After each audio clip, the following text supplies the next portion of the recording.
Hello everyone. Every planet, every assets, every team have a lot of stories. This is story which is shape the reliability and asset integrity management system in their companies.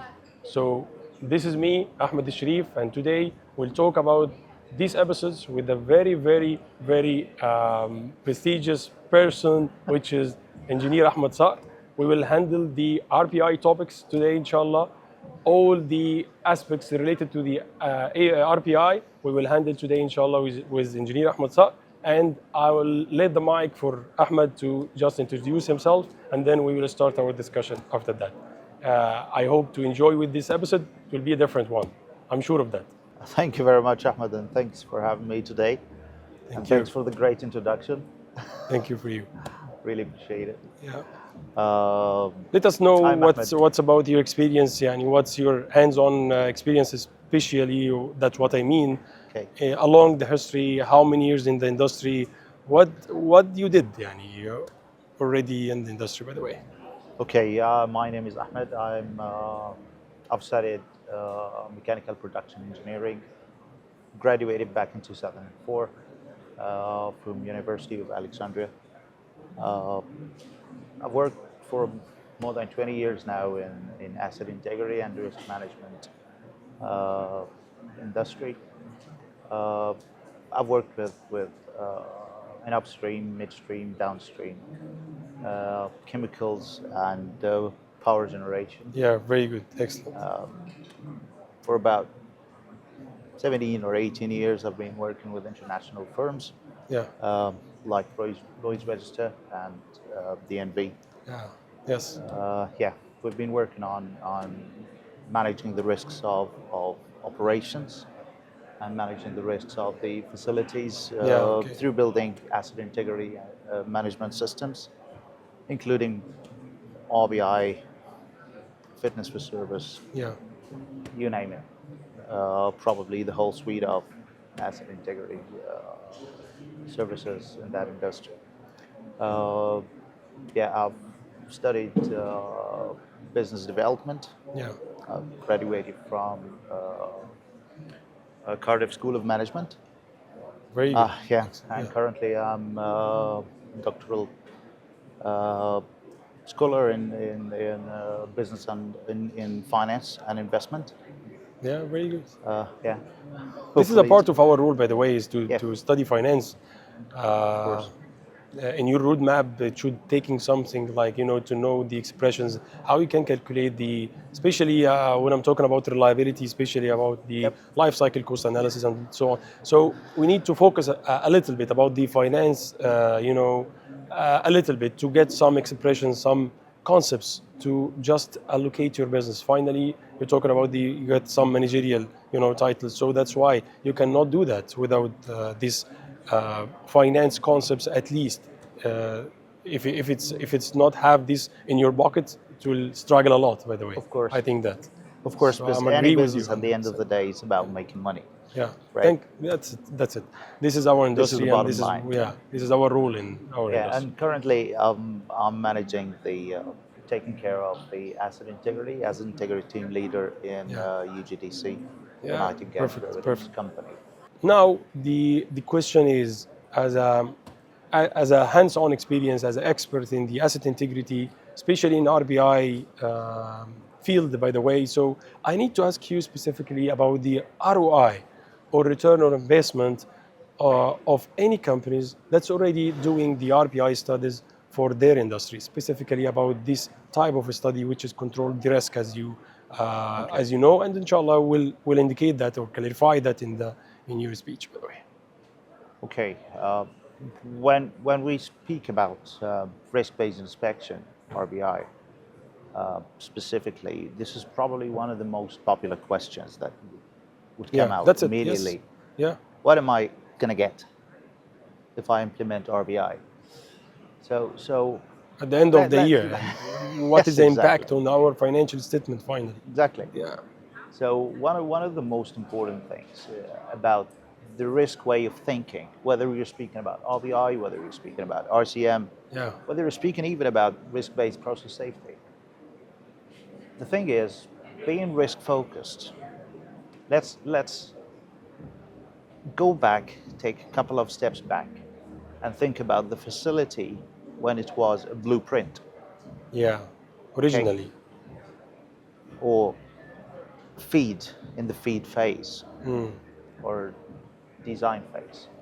Any facility probably has been designed using the concepts of inherently safe design, Yeah, right? So a lot of engineers have put effort trying to make this facility from day one safe as much as possible. yeah, Definitely in different grades, depending on how much you decide to invest in this yeah. But facility. finally, keep some standards already, and Okay, in the design phase, which exactly. is yeah, So probably this facility, the material has been within this facility, material has been well selected to be suitable for the process. that's it. The process itself has been selected to be less aggressive, Very right, good. to the material. Uh, started other concepts like equipment sitting, spaces between the units, all that kind of stuff. Yeah, Ignition control systems and other layers of protection like blowdown system, shutdown system, safety instrumented functions and safety instrumented systems, right?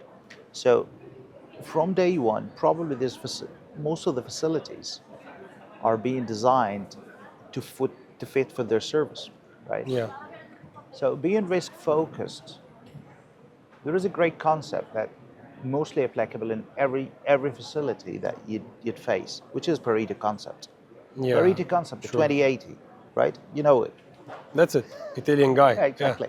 So probably 80% of the risk within your facility is being within 20% of your assets. Those are the assets you need to focus on, whether you do maintenance, whether will build scaffolding, you remove insulation, you do the inspection.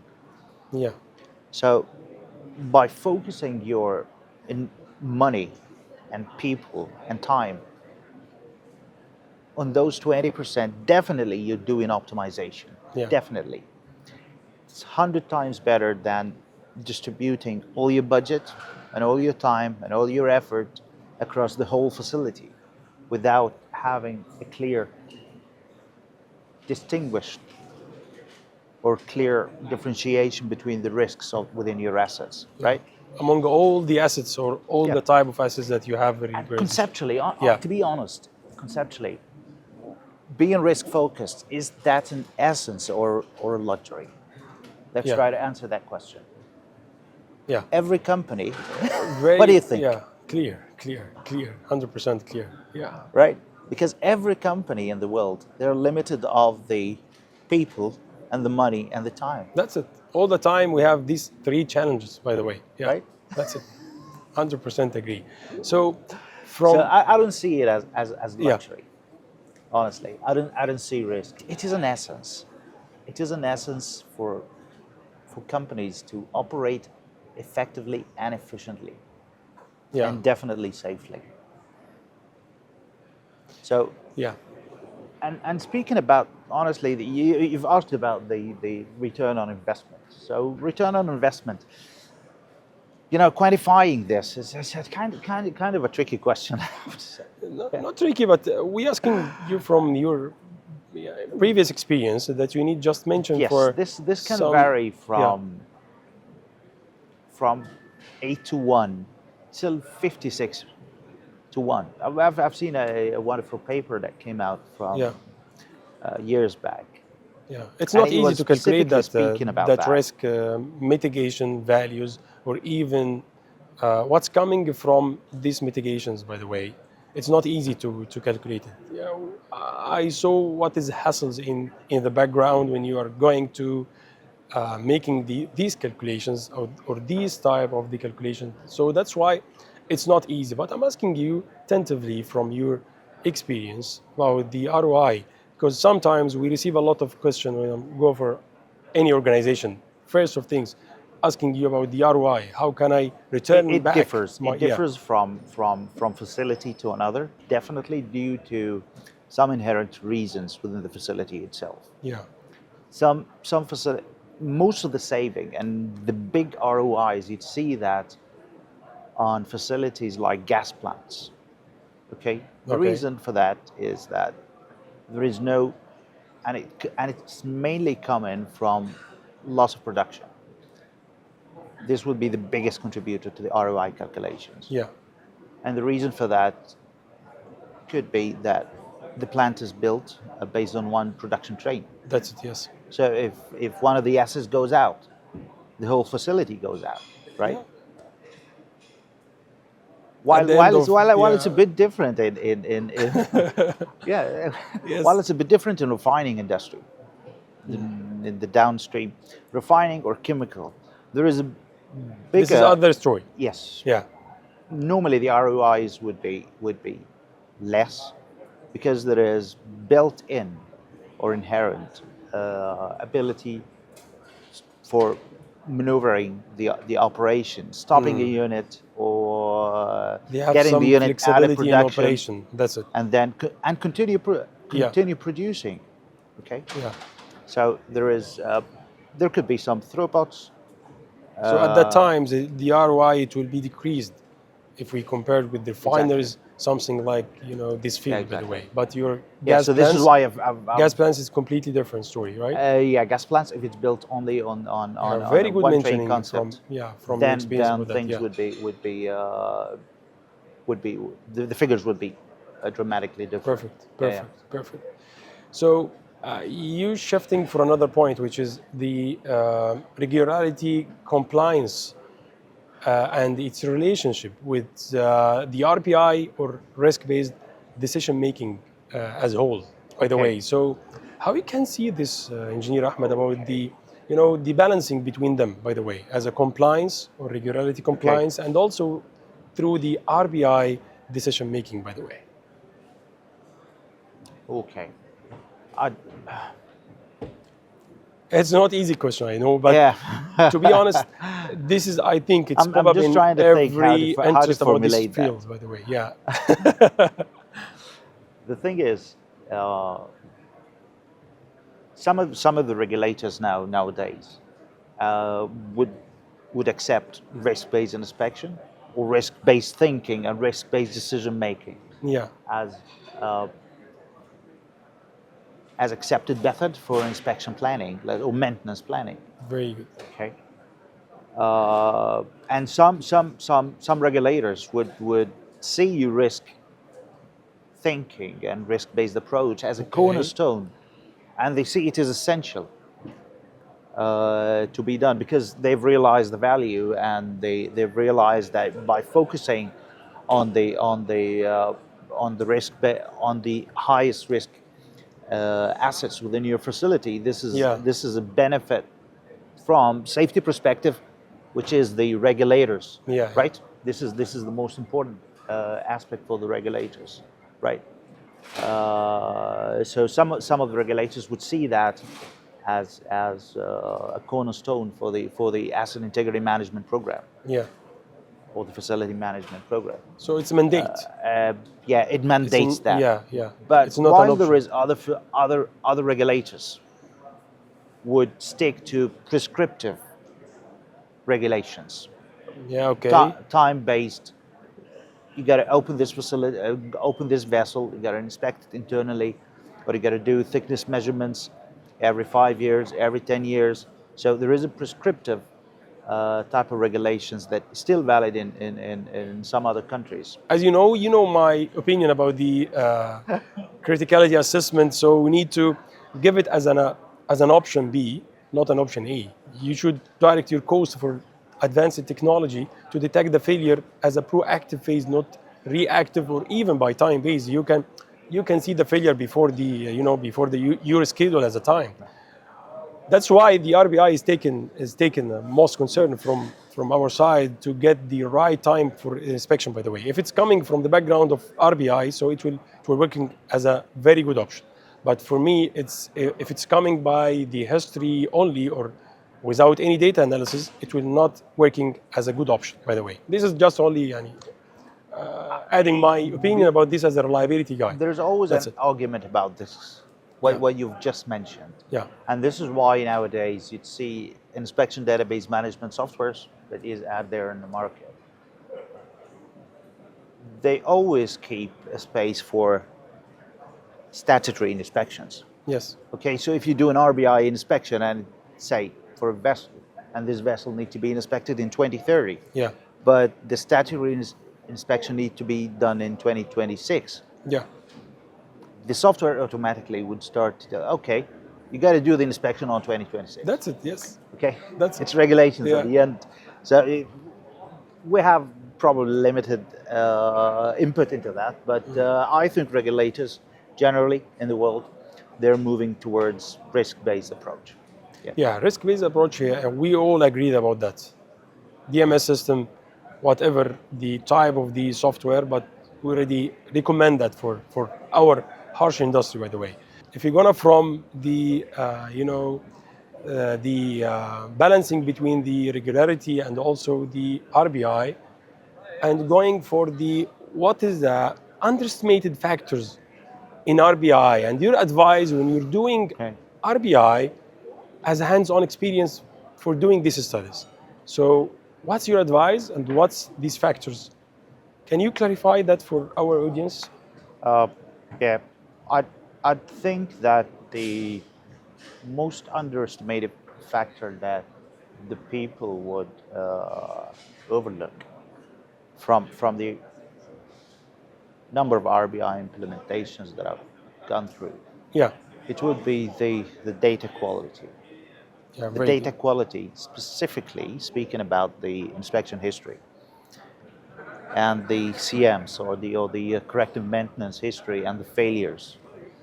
Very good. Those data are very, very important because Amazing. at the end of the day, RBI calculations, if we're speaking, let's say about 581, it's probabilistic calculations, right? Yeah, And without having a solid knowledge about what has happened in the past, yeah, probably the probability calculations will end up telling you, go now, yes, inspect this equipment, because 100% probably this agree. equipment's going to fail. Yeah, yeah, It's going to fail immediately, right? yeah, So you got to feed the system with appropriate and accurate inspection history. I think this is the most overlooked or underestimated. Yeah. If you're a company and you're not planning and you're planning to do build an RBI system, I'd really encourage you to start focusing on compiling your inspection history first Yeah. before going out in the market. Look for somebody to develop RBI study for you. Very good insights in these points, especially when you mentioned the standard, which is already regulate all of this. Um, Shifting to the technology and the asset digitalization, and what is the relationship between the entities, technology, and asset digitalization, how you can see these points, especially nowadays, you know, what's coming in the market and what's coming, you know, as a latest technology. And we see every time a lot of technologies related to that. How you can see that as a, you know, as a combined together, how you can put this in one statement from your experience? Okay, I think digital transformation. It Yeah, doesn't. It's not about fashionable and trendy yeah. It seems like approach. that, man, right Yeah, now. yeah, Yeah, yeah. yeah, Which I believe this is very fatal mistake. If a company decide to digitalize because it's the fashion.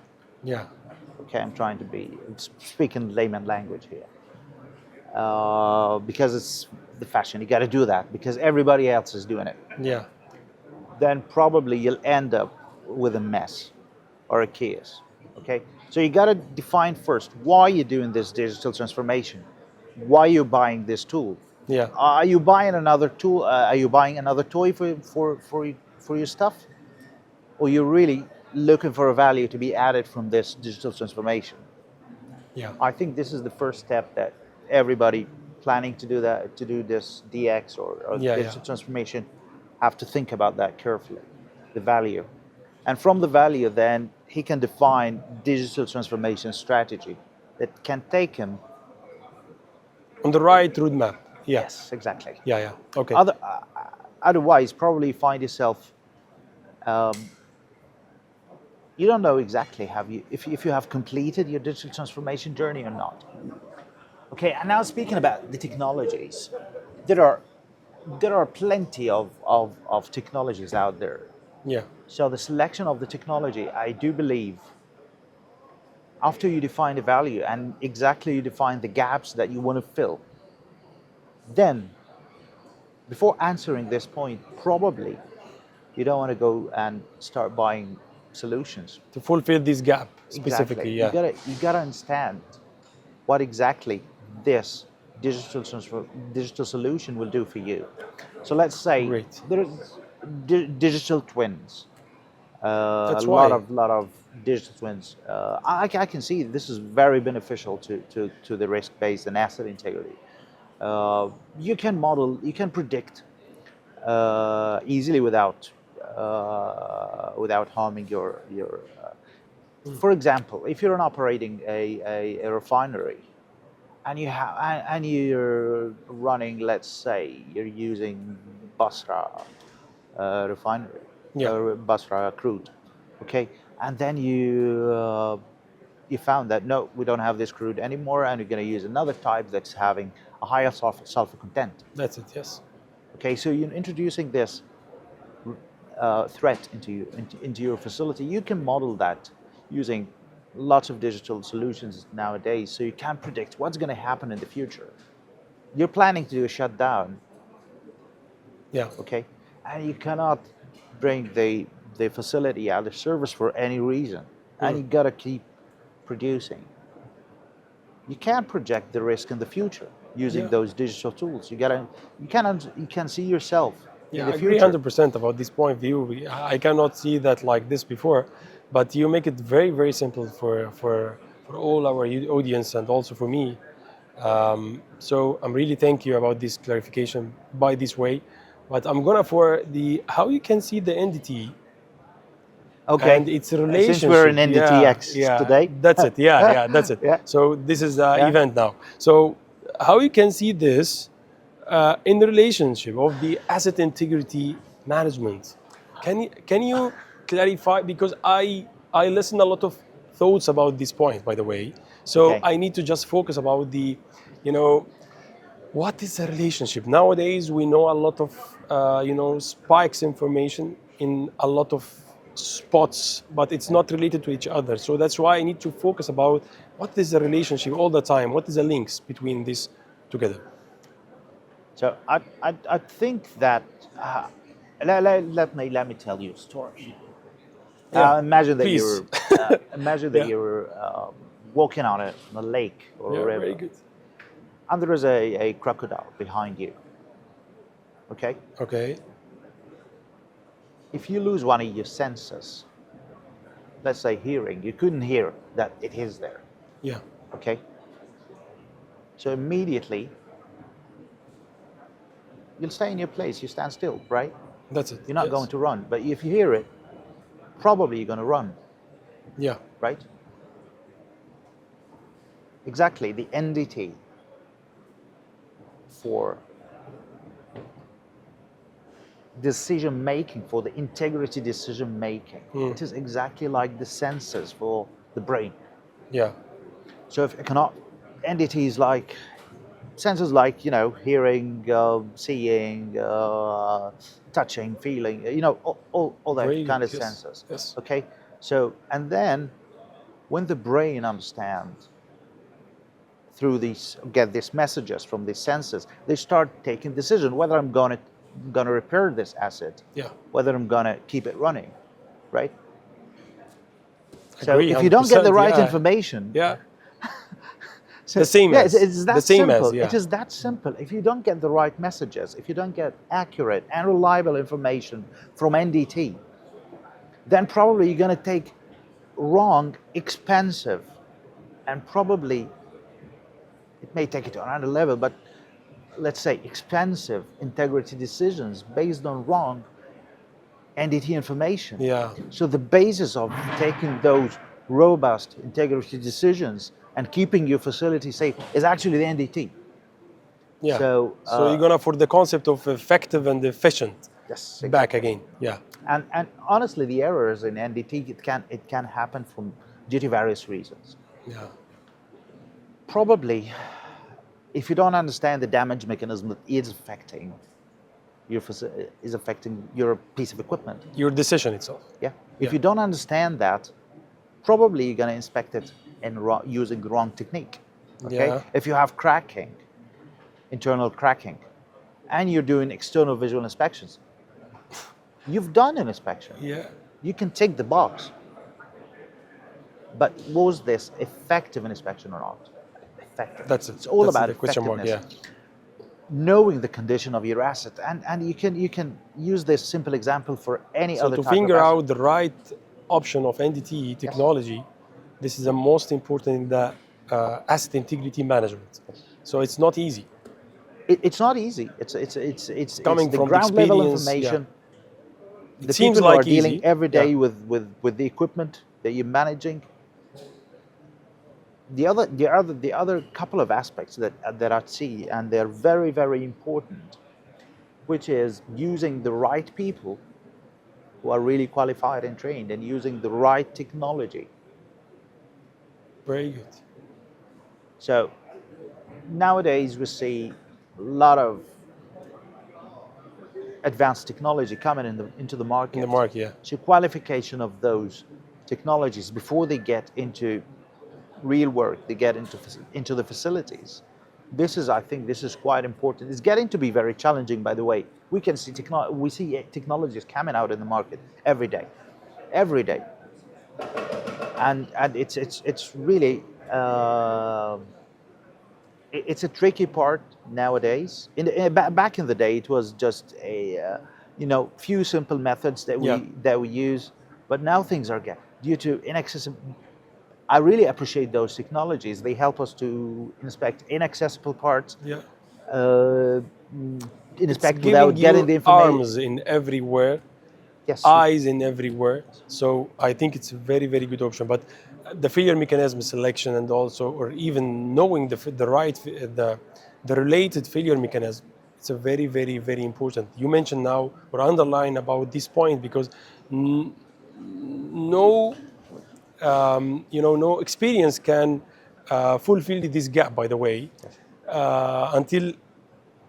until having the hands-on experience about this point. So the hands-on experience here is playing a good role, or a game changer in this point specifically, by the way. So that's what I mean. So you underline and you select the most pain point on that point, by the way, which is to having very good information about the history, about the failure mechanism from a lot of sources, and also from your backgrounds. So I'm really, really thank you about the clarification about these points. So it's clear now, 100%.